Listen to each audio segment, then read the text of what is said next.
Alright, I got another video for you guys showing you guys how to replace a battery on an Audi. On an Audi key. If your key looks like this, then this is how you replace the battery. Okay, so there's going to be a little button here in the back here to release the emergency key. You press that, pull out the emergency key. Okay, then there's going to be a little tab here in the front. You press on this tab here, press it down, and pull out the inside, and the battery's right here. Then you pop out the battery, which is a CR2032 key. Battery. CR2032.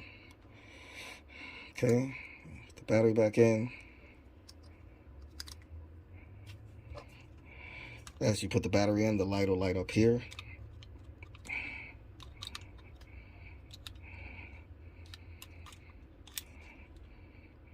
Like so. Then you put the emergency key back on. That's it. And you're good to go. And that's how you replace your battery in your Audi key. If you guys have any questions, feel free to ask them to like, share, subscribe, and comment. Peace.